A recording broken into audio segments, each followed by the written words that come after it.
নমস্কার, অডিটেক ইউটিউব চ্যানেলে আপনাকে আরেকবার স্বাগত। আজকে দেখাবো আপনার ডাউনলোড যে নতুন ধরনের ভোটার কার্ড ডাউনলোড করা যায় সেটি কী করে ডাউনলোড করবেন। সার্ভিস পোর্টালে আমি লগ ইন করে নিয়েছি। সাইন আপ এবং লগ ইন কী করে করতে হয় তার বিস্তারিত ভিডিও আমার চ্যানেলে পেয়ে যাবেন। তারপর ইপিক ডাউনলোড, এখানে দেখুন ছোট্ট করে লেখা আছে ইপিক ডাউনলোড।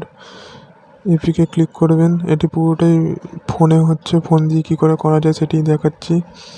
তারপর এন্টার ইপিক নাম্বার, এখানে যে আপনার নাম্বারটি আছে সেটি লিখবেন, ভোটার কার্ড নাম্বার লেখার পর স্টেট দেবেন, দেখবেন ওয়েস্ট বেঙ্গল, সার্চ, দেখবেন এখানে আপনার ডিটেলস দেখিয়ে দিয়েছে। ডিটেলস দেখানোর পর এবার আপনি যদি এটি ডাউনলোড করতে চান তাহলে এখানে দেখবেন সেন্ড ওটিপি বলে একটি অপশান আছে। সেন্ড ওটিপিতে ক্লিক করবেন। আপনার ভোটার কার্ডের সাথে যে নাম্বারটি লিঙ্ক আছে সেটি আপনার এখানে সেই মোবাইল নাম্বারে একটা ওটিপি আসবে।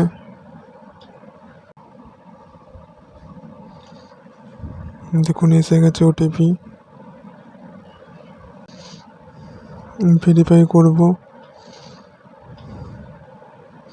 ভেরিফাই করার পর দেখুন একটি দিয়ে দিয়েছে OTP verification done successfully and download EPIC. Download ইপিকে ক্লিক করলেই আপনার পিডিএফ ডাউনলোড হয়ে যাবে। এবং সেটি কোথায় দেখবেন সেটি ক্লিক করে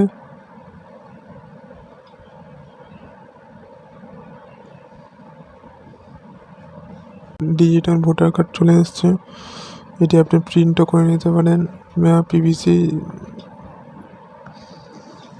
বা পিভিসি কার্ডে পরিণত করে নিতে পারেন।